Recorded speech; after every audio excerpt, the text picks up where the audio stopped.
Hello, my name is Susan Johnson, and I am the membership secretary for the International Wizard of Oz Club. I'd like to read you a story today from the 1979 issue of Oziana. The title of the story is A Journal of a Journey, and it is written and illustrated by Mary Rakestraw. Reluctantly, I folded away my maps and laid aside my notes. It was fun to plan a walking tour in Oz, but frustrating when you know it will never be taken. I started out instead for a brisk, short walk through my favorite stretch of woods, which would take me to a fine, flat rock under a sheltering tree near a stream of water where I could sit and dream for a while. I had almost reached the rock when I noticed a large, strong bird like a raven come to rest in the path just ahead. It seemed to have something caught on its leg. I took a step forward to see if it were in need of help. Instead of flying away, the bird waited and let me approach it. There was a scrap of paper tied to its leg. I reached out and carefully removed both paper and the light string with which it was attached. The bird gave me a curious look, flapped its wings, and took off. I unfolded the paper and read the following words. If you really wish to take the trip you have been planning, go to the rock ahead of you, sit down, shut your eyes, and slowly count to 10. The note was signed only with the initials DG. Well, I thought, someone is having his fun for the day, but I'll go along with the joke just to see what happens. So I walked the few remaining steps, sat down, closed my eyes, and counted as slowly as possible, considering my inner excitement, to 10. When I opened them, nothing seemed to have changed. I felt, in spite of myself, a surge of disappointment. I was still sitting on a large flat rock under a sheltering tree, but the leaves seen from underneath had a faintly lavender tinge. I looked farther. In the distance was a weather-beaten rail fence with a faintly purple tint to the old wood.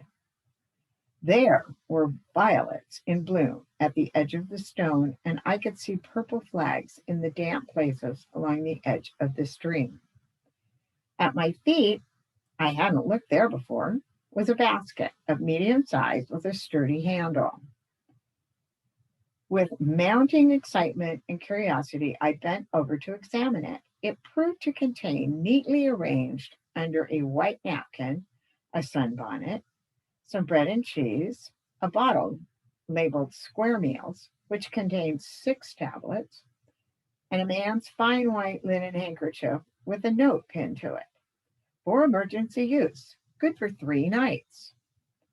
The beautifully embroidered initials in one corner were OTG. It was a complete Oz traveling kit.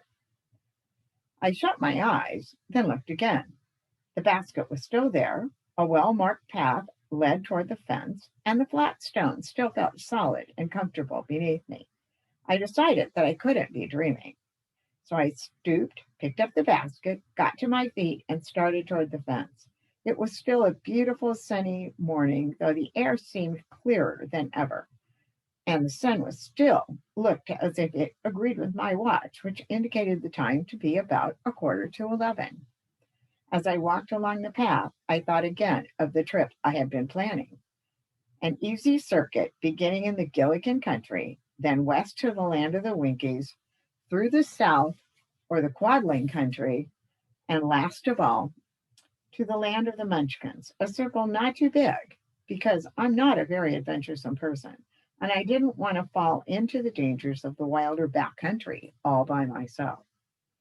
Just a pleasant walk through the cultivated lands to see how the ordinary people lived and perhaps to visit a great storehouse. Though I wouldn't have minded meeting the palace people, I had felt some diffidence about inviting myself to the Emerald City. Although unfamiliar, the path was pleasant, and I was in a pliant mood, ready to take whatever came along. Since the sun seemed very bright, I absent-mindedly reached into the basket and took out the sunbonnet, a nice pink plaid one, and tried it on. I had never worn a sunbonnet, but I found it exactly the thing for a sunny day, nicer than dark glasses, and lightweight and cool on my head.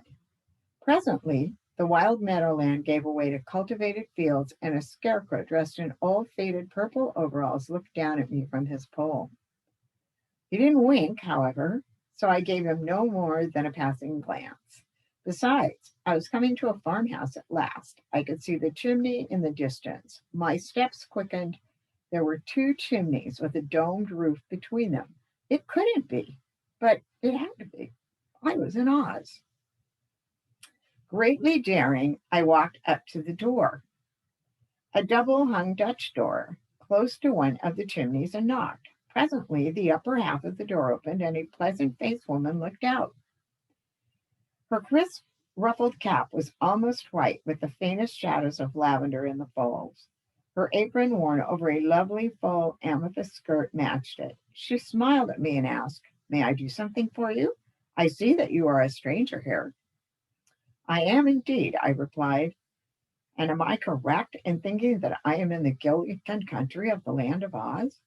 The woman laughed merrily and replied to my question with one of her own. "Where else did you think you might be?" "You may be, I could only stammer that I couldn't be sure." "You may be sure," she said, "but wouldn't you like to step inside to rest a bit? My husband will be coming in from the field soon, and perhaps you will do us the kindness of taking your midday meal with us." Here she pushed open the lower half of the door, and I entered. "I was told that we might expect a visitor," she said. "Thank you," I answered absently, because I was busy staring, not too rudely, I hope, around me.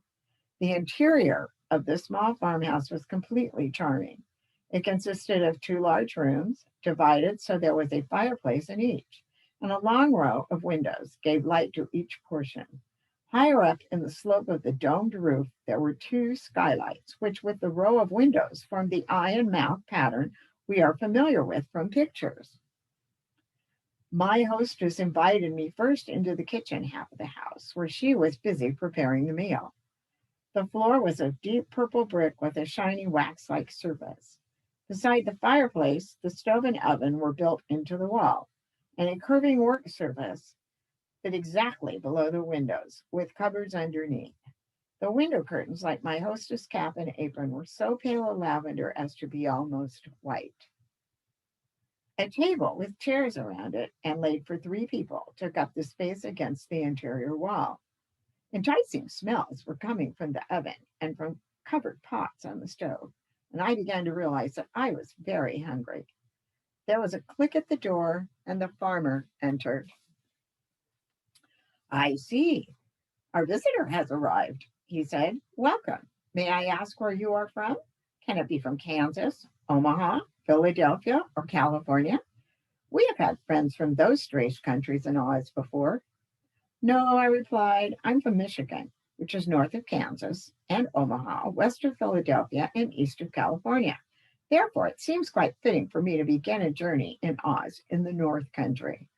While I was talking with the farmer, his wife was busy dishing up the meal, which consisted of a meat stew with purple vegetables and fresh purple cornbread, all smoking hot, with ice cold buttermilk from the well to drink. After helping my hostess with the washing up, I went with her to see the other room of the farmhouse. Here, a broad cushioned window seat, suitable either for sitting or sleeping, curved under the windows. Bookcases and cupboards were fitted against the inner wall, and the whole arrangement was neat, compact, and charming. The farm equipment and tools were kept in smaller outbuildings, as were the few farm animals. As we already know, there are cows. Both Mommy and Ginger kept them, but no horses in Oz. My host told me that since they had no close neighbors, they were content to produce just enough for their own needs, and to take a small surplus to the storehouse, where they procured the few things they didn't grow for themselves. I expressed interest in seeing a storehouse and a place where goods were exchanged, but they explained that the closest one was 2 days' journey away. It was a holiday for them to make the trip, and I was almost certain to see one for myself during my wanderings. Then it seemed time to leave, so I thanked my host, picked up my basket, retied my sunbonnet, which I had removed indoors, and started off again down the path, which, as I could tell from the now lowering sun, led to the west. The path remained distinct underfoot, but the countryside rapidly became more desolate. The fence curved away, marking the boundaries of my acquaintance's farm, and I saw the shape of mountains in the north. I wondered if they could be the mountains in which Dr. Nicodemus Pitt had made his home before he was married to Margalotte and moved to the country of the Munchkins. I regretted very much that my maps of Oz were at home where I'd folded them away. But then I remembered that most of the travelers in Oz never had maps, and except for Woot the Wanderer, he being the only exception. I was beginning to grow a little tired now, and I began to wonder where I was to spend the night. Ahead was another stand of trees, but the stream curved here, marking off a lovely green meadow for a camping place. Was this an emergency? Did I dare to try my treasures so soon?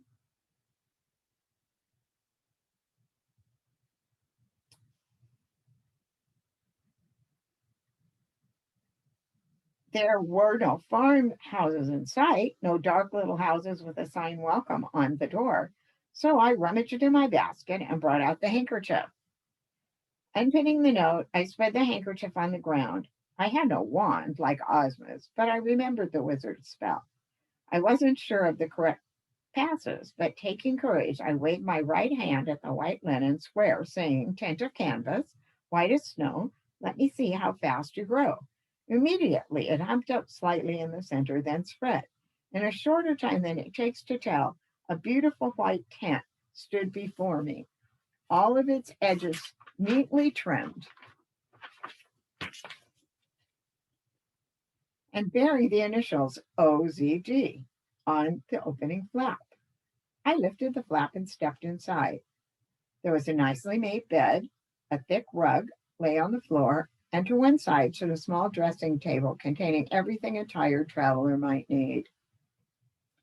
There was, however, no fire pit outside, and there seemed to be no provisions for cooking. But the evening was mild, and I remembered my bread and cheese. The cheese proved to be tangy and the bread fresh. With some purple berries, which I found growing on bushes at the side of the stream, I made a good meal, and after admiring the meadow flowers and listening to the evening calls of the birds, I lay down first to rest and then to sleep. I woke marvelously refreshed and made ready for the day. At first, I wondered how I was to refold my tent, but after eating a breakfast of bread and cheese, which I found as fresh and in pieces as large as they had been before my supper, I saw when I returned from a wash and a drink at the creek that the tent had refolded itself into a handkerchief, which lay near the basket. It was time to set out on my second day in Oz.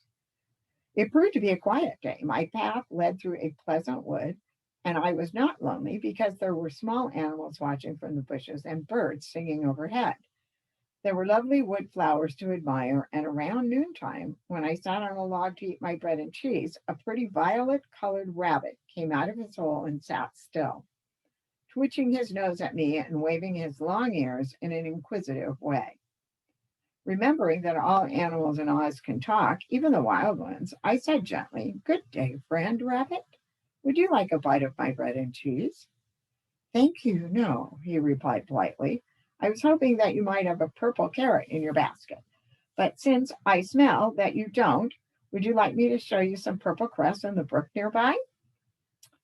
Hopping slowly in front, he led me to a beautiful patch of cress, which was exactly what I wanted with my lunch. We had a very pleasant conversation until it was time for me to say goodbye and be on my way. In the afternoon, I came to a place where the trees were very close together and matted vines made an almost impenetrable fence. Luckily, my path lay to the left of the barrier, so I kept on my way with no trouble, though the woods seemed lonelier than ever here. Thinking about where I might be, I suddenly realized that probably I was skirting the settlement of Loonville. Since I had no wish to be punctured, I made no effort to penetrate the barrier. Indeed, I had no means of doing so. And presently, when I reached a small clearing, I decided that I had had enough of walking for one day again. I set up my tent, which had begun to seem like home for me. At one side of the clearing, I found a bush of delicious plums and another of ripe hazelnuts, just bursting from their faintly purple husks. With them, I made a splendid supper and was soon asleep in my magically provided bed. I woke to sunlight, and having made ready for the day, found that I had been almost to the edge of the woods the evening before. There was another change, too. The purple cast of the deep woods was fading and paling, and soon I found myself on a well kept ochre colored path. A yellow violet showed itself at the edge of the brownish stone. I knew then that I must be crossing over the border into the land of the Winkies. Someone was approaching in the distance. I wondered who it could be. He was walking briskly, swinging along with his hands in his pockets, whistling, a young man, bright haired, with long curling locks and a long curling beard. His shirt was open at the throat, and he wore a large gold medallion around his neck. His pants seemed to be fringed at the bottom, and there were ruffles at his wrists. When he saw me, he stopped whistling, and his face lit up with a large, friendly smile. He reached into the knapsack, which he had slung over one shoulder, and brought out a rosy cheeked apple, which he held out to me.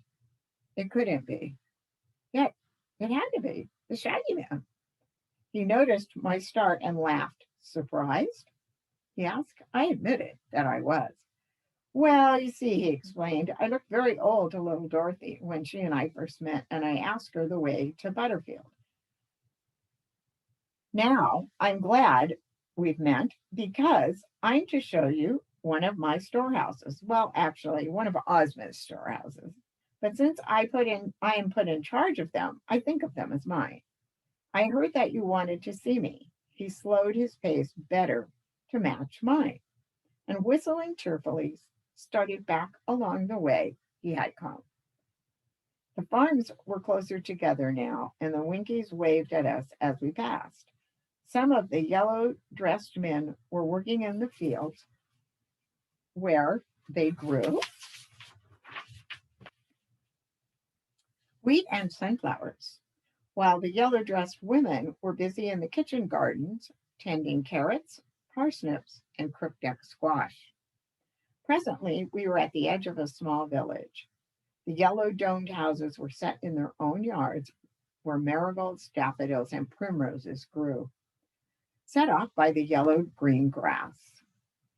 In the central square of the village, something like an open air market was in progress. Winky ladies in bright dresses, caps, and aprons were offering fresh baked bread and other goodies to their friends and neighbors. Men had bulk produce, leather goods, and the like. People were strolling about, visiting and taking what they needed from the various stalls, vegetables and baked goods going into string bags, while creamy milk and honey were carried home in jars. One bright faced lady was offering tea and scones. In another place, a trio of musicians were playing. Now and then, goods seemed to be exchanged, but there were no bargaining or attempt to promote any particular item. It was like market day without noise or competition. The Shaggy Man told me that people met this way every 2 weeks or so. Between times, neighbors supplied one another, but everyone enjoyed such a social event as this one. Just beyond the open square was a large building, chiefly distinguished from the other houses by its size. Here we are, he said, leading me to the central door. It was unlocked. Why is there no key? I asked. What, he replied, would be the need of a key? The things stored here are for everyone, and somebody might need something before the next market day. If he did, he could come here and help himself. Such an arrangement would never work in Michigan, I commented softly. Inside the storehouse was lined with shelves and bins and cases containing everything a community might need: clothes, jewelry, dishes, hardware, supplies, staples such as flour and sugar. And since this was the Winkie country, the dishes were decorated with yellow patterns, the nails were gold, and the shoes ran from pale cream to dark brown in color. The interior was light and pleasant, and there were even some shelves of books in nice yellow bindings. There was a place to sit to inspect them and to find which were to the reader's taste. I would have liked to linger here, but my guide was ready to leave. I'll walk with you as far as Jack Pumpkinhead's farm, he said, and tell you anything more you wish to know as we go. It was pleasant to have a companion on the road, and I learned that there were storehouses like this one scattered throughout the country, wherever a settlement might need one, and that people were proud to have their handiwork used. I'm on an inspection trip now, the Shaggy Man said, and after we get to Jack's, I must go further into the Winkie country to see that all is in order in 3 more locations before I return to the Emerald City. I like my work. It enables me to wander through the country at my own pace. And wandering about, it enables me to wander through the country, and wandering about is what I like better than anything else. I see to it that each warehouse is properly stocked, and if there is more in one than the surrounding community can use, I arrange for the goods to be sent where they are most needed. The road was lined with buttercups, and finches sang in the trees and bushes. The sun was warm, and I was very happy. By and by, we decided to rest, and I shared my bread and cheese with the Shaggy Man. He laughed when he saw that the 6 untouched square meal tablets were still in their bottle. I see that you are like the woozy, he said, and prefer something to chew. He gave me another apple from his knapsack, and we drank from the rivulet at the side of the road before we started off again. After a while, we came to the edge of a field in which were growing pumpkins of all shapes and sizes. Nearly there now, said my companion. I must leave you at the next crossroad, but you'll find Jack's home, with Jack in it, not too far along. I suggest that you spend the night there. He'll be glad to have company, and you're in no hurry, you know. At the crossroad, the Shaggy Man turned to the right, and with a wave of one backward hand, he was gone. I continued to follow my path, and soon a perfectly enormous pumpkin came into sight. There were steps leading to a door, and a chimney showed through the top, so I knew that I had arrived. Jack Pumpkinhead, when he met me, was wearing his usual wide smile, and his farmer's clothes were of a bright and varied colors, instead of shades of gold and yellow. I'm not bound by the custom, he told me. You may not have noticed, but sometimes my costume is described as being one color and sometimes another. This puzzles some people, but even farmers like me have several outfits. I'm not built for eating, you know, but sometimes I enjoy cooking. So I would like to invite you into my house for some pumpkin pie. Of course, I was eager to see the interior of the house, so I quickly stepped inside. As a matter of fact, the curving sides of the hollowed out pumpkin were very much like those of the other domed houses. Only Jack's was a bit smaller than some and contained just one room. His pie, still faintly warm from the oven, was delicious and a welcome change from bread and cheese. There was no bed because my host didn't need one for himself, but the usual cushioned seat would make a comfortable one for me. I was very much surprised to see a large shelf of books dealing mainly with philosophy, astronomy, and agriculture against one wall, especially since I knew that some of his colleagues seemed to think that Jack was not too bright. He noticed me glancing at the titles and, still smiling broadly, explained that since he wasn't built for sleeping any more than he was built for eating, he spent his nights looking at the stars, thinking and reading. My pumpkin heads vary a bit in intelligence, he said, but I have learned to pick those with large, well developed seeds, and I do believe that my reading is improving my mind. Certainly, I enjoyed his conversation, and when I became tired enough for sleep, he produced some warm, soft blankets from a chest and left me to sleep while he went outside to study the stars during the night. The next morning, after a breakfast of hot roasted pumpkin seed coffee, cornmeal porridge with thick cream, toasted muffins, and orange marmalade, Jack showed me over his farm. It was mainly devoted to the culture of pumpkins, but there were small experimental plots of other things. At one spot, there were some young cuttings of which he was particularly proud. Slips from the lunchbox and dinner pail trees of Ev, which he was trying to grow. They were still too young to produce, but looked promising. We visited until late morning when Jack provided me with some excellent pumpkin tarts and suggested that I was not too far from the borders of the Quadling country.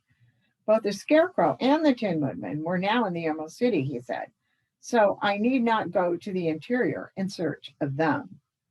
I said goodbye to my host with some reluctance because I've always been very fond of the fellow, and put on my sunbonnet and took off. I had lingered so long with Jack that by late afternoon I was still making my way through the farmlands of the Yellow Country. Although the houses were further apart now, I found courage to stop at one to ask shelter for the night. Again, I was made welcome by a friendly family, given a smoking hot supper, to which I was happy to add the remainder of Jack's pumpkin tarts, and a comfortable place to rest. This house proved to be much like the Gilligan home I had already visited, but larger, containing more rooms to accommodate a lively family of children. After an early breakfast the next morning, I thanked my host and was on my way, eager to cross the border into the land of the Quadlings. Presently, the color of the flowers at the edge of the path deepened into orange, and slowly the orange took on a redder tinge. When I caught sight of a red bird sitting in the branch of a pink flowering plum tree, I knew that I had arrived. If my memory served me correctly, I knew that I must be fairly close to the Flutterbudget Center, a place I was not eager to visit. I've met plenty of Flutterbudgets at home, and I felt that Oz was fortunate to have all its Flutterbudgets in one place so that they could not confuse other people with their ifs. Soon enough, I came to a finger post pointing to the center, but I stayed on my path, not knowing exactly what next to expect.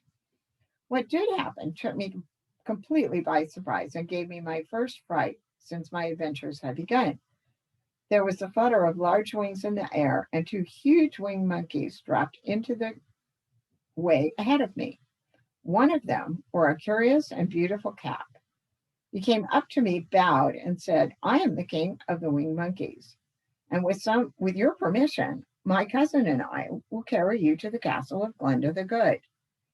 But I, I thought that Glenda had returned the magic cap to you, and that you were no longer subject to its commands. You are right, he answered. I'm wearing the cap now. Glenda did set us free, but now and again, we winged monkeys find freedom a bit boring, and we go to the good sorceress to ask if she has any tasks she would like us to do. This is quite different from being subject to the cruel and quixotic orders of the former owners of the cap, and is a welcome change from constantly eating nuts and fruits in the forest and teasing one another. Glenda's castle is much too far to the south for you to reach by yourself, and the way there lies through dangerous places. Therefore, the sorceress sent us to you to ask if you would come with us to visit her. Will you come? As soon as I had consented, the two monkeys made a chair for me with their strong arms, and suppressing a slight shudder of fear, I took my place in it. The two monkeys, followed by the rest of the band, flew only high enough to miss the treetops, but their flight was so swift that I saw little of the countryside spread out before me. At last, after a long but surprisingly comfortable ride, just as I was beginning to tire, the monkeys flew toward upward to avoid a hill. The hammerheads live there just below, the king told me, and we don't want to risk getting within their reach. Now look to the south and east, and you will see the castle of Glinda the Good. A short time later, I found myself at the great gate of the Ruby Palace, where the monkeys left me in the presence of one of Glinda's girl soldiers. She led me to a pleasant room where I was able to bathe and dress in some lovely red garments before I was conducted into the presence of the sorceress. What can I say of my visit with Glinda? It was almost an experience of deja vu. The beautiful red haired sorceress, dressed in flowing white robes, sat on her ruby throne to receive me. But her manner was gracious and gentle, and though I was in awe of her, yet I loved her too. She explained first of all that she had set the winged monkeys for me because her stork chariot could only be used by herself. Then she went on to say that she had been reading about the outside world in her book of records and realized that people were still interested in their friends in Oz. So that when Ozma and Dorothy had told her about watching me in the magic picture, she had suggested that I be allowed to make a brief visit and to carry home some news of Oz to my friends.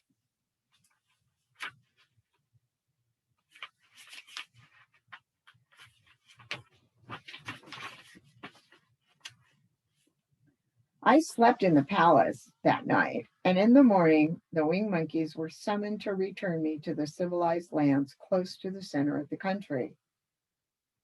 The ride was as swift as it had been on the previous day, and by mid afternoon I was set down again, still in the Quadling country, but according to the Monkey King, further to the east than I had been. The day was overcast, and a slight drizzle presently turned into a downpour, in which my sunbonnet was no protection at all. I was beginning to wonder where I could find shelter when I saw, strangely enough for the Quadling country, a blue wall in the distance, circular with pink ornaments. I walked quickly toward it. A door set in the wall was latched on the outside, so I opened it and went quickly inside. Beyond the door, the sun was shining, and there was no sign of dampness in the air. But after my quick entrance had created a draft, which blew over a line of paper soldiers who were guarding the door. I picked the guards up as gently as I could and set them on their feet again. You are breaking the law by creating a draft in the country of the Cuttenclips, announced the captain sternly. Oh, I beg your pardon, I'm sure, I answered. Will you take me to see Miss Cuttenclip? The captain thought for a moment. Do you have a letter of introduction to our queen? He asked.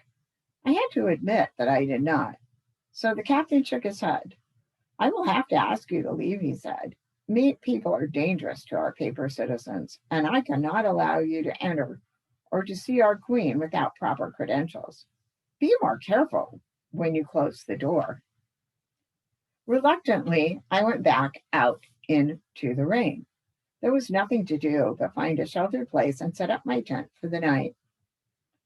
I had hesitated to do this before because it was the last time I could use the magic spell. The tent, once it had grown to proper size, proved to be warm and cozy, so I was soon dry and comfortable again and could laugh at the pomposity of the paper captain of the guard. My bread and cheese made an adequate supper, helped out by the bowl of fruit which I found on the dressing table.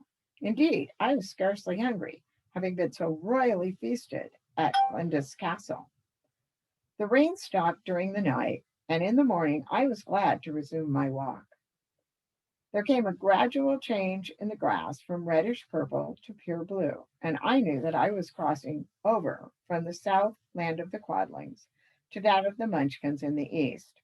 Looking ahead, I was very much surprised to see what looked like the columns of a Greek temple in the distance. They seemed singularly out of place until I suddenly remembered the only seat of higher learning in Oz, the Royal College of Athletic Science, and presently I could hear the loud shouts of the students pursuing their strenuous courses. Now, I've had rather more of this kind of thing at home than I quite like, so I resolved to give the campus a wide berth and to enjoy the sight of the classical buildings from a little distance. And since I have to no degree myself, I felt a bit timid about trying to hold up my end of a conversation with the learned H.M. Wogglebug T.E., if indeed he should choose to honor me with his company at all. After I had put the Royal College well behind me, I found myself approaching a blue fence which outlined a farm. A few steps farther on, and I could see the farm buildings. Something was different about them. For a minute, I couldn't think what it was. They were familiar, yet there was something wrong about them. Then I knew. They were not the usual Oz domes with which I had become familiar, but sturdy square farm buildings, such as I might have seen in Iowa, the Dakotas, or even Kansas. Kansas! I hurried along. Presently, standing in the shade of a barn, I saw a young lad, apparently deep in conversation with a bony old horse. But the only horse in Oz is the sawhorse. The boy looked up and waved a friendly hand at me. I forgot my manners. But you can't be Zeb, I gasped. Right, he answered. I can't be, but I am. But you didn't want to live in Oz, and neither did Jim, because your horse has got to be Jim. He's not my horse, he's his own horse, was the laughing answer. But of course he's Jim, and I see I better tell you all about it.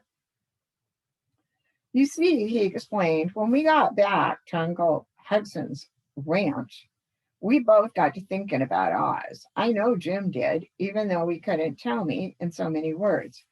He kept following me around and shaking his head. After we got home, he didn't mind so much about not winning the race with the sawhorse and feeling a bit snubbed by the other animals. And I began to miss Dorothy and the wizard and Eureka. Then I remembered the time we were all caught in the cave from which there seemed to be no escape, and how at 4 o'clock Dorothy made a signal to Ozma. Ozma looked in her magic picture every day at that time, and I began to wonder if Dorothy ever thought about me and if she might look for me in the magic picture with Ozma. So every day at 4 o'clock, I tried to make the same sign. For a little more than a week, nothing happened. Then one day, here I was. Dorothy explained that I hadn't got the secret sign quite right, but that after watching me for a couple of days and consulting with Ozma, they had decided that I wanted to come back. I was fixing Jim's harness at the time, so naturally he came along with me. And he said that he would be delighted to change his mind and to stay. Dorothy told us that when she saw me making those signals, Aunt Em and Uncle Henry had just decided they would like a little farm in the Munchkin country. So Ozma asked if they would like to have me help run the farm during their frequent visits to the Emerald City. They're my relatives too, and they said they would. That's all there is to it, except that I left a note for Uncle Hudson, telling him that I had gone to visit Dorothy. Wrote it when I first began making signals so that it would be ready in case they worked. As we were talking, Zeb led me to the farmhouse where I was met by a friendly middle-aged couple. Just call us Aunt Em and Uncle Henry, they said. We've been kind of forgotten our other names. Dorothy Gale is my sister's child, said Uncle Henry, so she has her father's name. Not that anyone cares, since she became Princess Dorothy of Oz. Behind the house was a large chicken coop containing several chickens. Aunt Em explained that Bellina and she had made up their differences so that Bellina had let her take several Daniels and Dorothy's to make up a flock of chickens to keep them supplied with eggs and to make them feel at home. The chickens looked well fed and happy, but not too much inclined to talk to strangers. They had evidently been very carefully brought up. Immediately afterward, while we were sitting on the porch talking, a cloud of dust appeared on the road, and up dashed the sawhorse, pulling the red wagon in which a delightful young girl was riding, a coronet perched over one ear. Jim, who had been standing close by, but not saying much, announced, "Time for me to leave." That wouldn't be staying your friends now, but not too friendly, if you know what I mean. And off he went, as if on an urgent errand. Dorothy jumped out of the wagon, adjusting the coronet as she came. First, she kissed her relatives, and then she turned to me. I only wore it because Ozma wanted me to. You and Aunt Em and Uncle Henry are to get into the red wagon and come with me to the Emerald City. Ozma is waiting for us. Zeb excused himself, saying that he would stay at the farm and keep Jim company. but the rest of us piled into the wagon and we were on our way at once. I told Princess Dorothy that this was an honor I hadn't expected, but she replied that she and Ozma had planned it together for a surprise. After all, she said, all visits to Oz in the Emerald City, and Ozma can send you home again from there as easily as from any other place. How can I describe it all? We've all read about the splendors and beauty of the capital city of Oz, and I can only say it was just as beautiful and just as splendid as we have been led to believe. But now it was alive. I was made welcome, and all the celebrities gathered there for the occasion, and given a banquet at which we feasted and drank La Casa, that exhilarating but non intoxicating liquor of Oz. When it was time to leave, I handed the little wizard his basket with all my thanks for his care and thoughtfulness in providing me with my traveling needs. His face wrinkled and his famous smile as he took it back and looked at the contents. Everything was there, even the untouched bottle of square meal tablets, which I hadn't needed. Most of these things would disappear on your trip home, he said, removing the handkerchief. But this came from the outside world, and its enchantment is now exhausted. Would you like it for a souvenir? In less time than it takes to tell, I was seated again on the big rock under my favorite tree in the woods near my home. I might have thought that I had been indulging in my favorite daydream, except for the fact in my lap lay a folded, fine white linen handkerchief with the initials OZD, beautifully worked in one corner. And that's the end of A Journal for a Journey. I hope that you enjoyed this story.